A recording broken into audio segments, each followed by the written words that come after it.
OWA Admin Arnel Ignacio pinagalitan ang isang agency pagkatapos nitong iwang ang 7 OFW sa labas ng airport.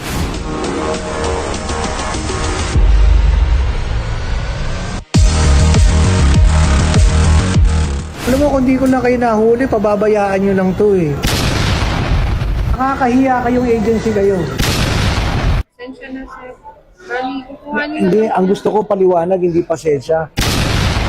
Kumita pa kayo sa kanila.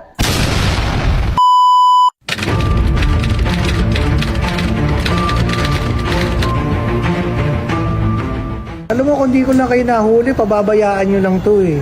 Eh, uto-uto naman to mga to, pinag-t-shirt pa ng terno-terno. Nakaupo dun sa labas, mukhang mga tanga dun. Tama ba naman pagtrato ng ano yan?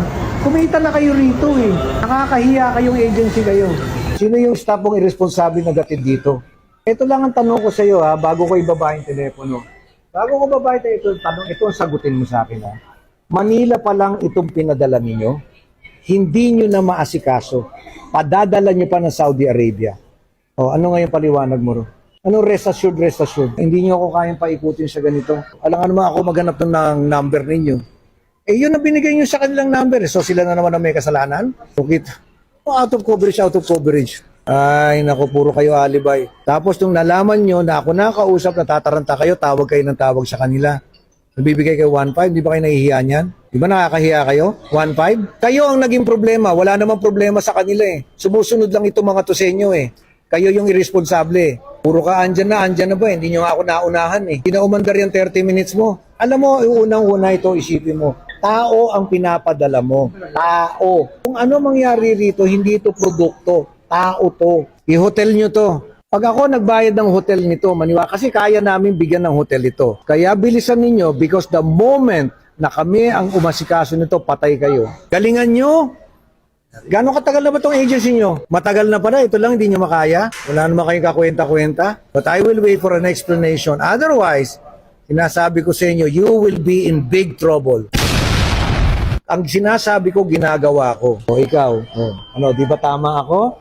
Kanina ko pa kayo sinasabihan eh. Sabi ko kung ready kayo dyan, tingnan mo yung agency ninyo. Ito pala sa Maynila, hindi na kayo kayang panagutan. Kung nalakas ang loob dito mga...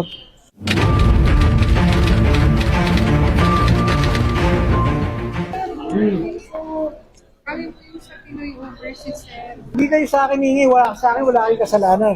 Tingnan nyo yung mga itsura nito. Pinagsuot-suot nyo pa ng terno-terno t-shirt, ginawa nyo ng tanga dun sa labas. Pasensya na po. Bakit humingi ng pasensya? Ang hinihingi ko paliwanag. Bakit yung ginawa yun? Actually kasi, sir, pinaaga lang po namin kasi nag-aalala lang po kami na baka pumalik. Dear, kung nag-aalala kayo, dapat sinamahan nyo. Iniwan nyo dun sa labas eh. Pasensya na, sir.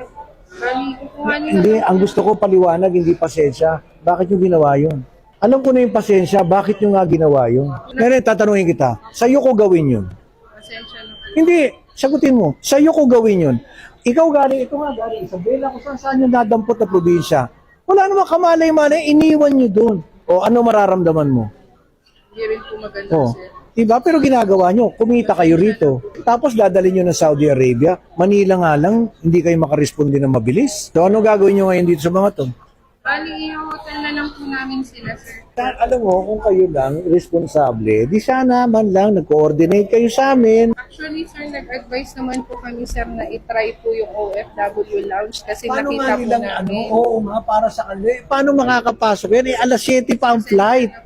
Tandaan pa ng immigration yan. Di ba matagal na kayo nagpapadala? Huwag mo sabihin hindi mo alam yun.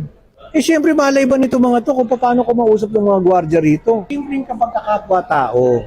Alam mo namang ikaw mas nakakalamang ka dito sa mga to. Di ba? Kitang-kita pa lang sa gayak mo, lamang ka. Pero ba't gaganunin mo sila? Kumita pa kayo sa kanila. Mali eh.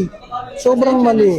Nag-iwan kayo ng 7 tao sa airport. Di ba dapat handa kayo sa kung anumang event ang mangyari? Tama po kayo. Ano name mo? Rachel po, sir. Ikaw yung nasa telepono kanina. Galing-galing na operations manager. Pasensya na. Ito lang, pitong ano lang, hindi na ma-handle. Kung ito hindi ko nakita, hindi namin nakita to, ano nangyari dyan? Hindi pasensya. Ano ba naman nakipag-coordinate kayo na naihatid natin doon, pinapakain namin doon, kahit maghihila tayo mga yan doon, okay lang. Eh, iniwan nyo sa labas para mga tutang reject. Asan yung sasakyan nyo? Mag-grab na lang po kami, sir. Asan yung mga van natin? Pakuha ka ng isa. Mag-grab na lang kami, sir. Nakakahiya, di ba? Sinasagot namin. Sige na, para madurog kayo sa kayo.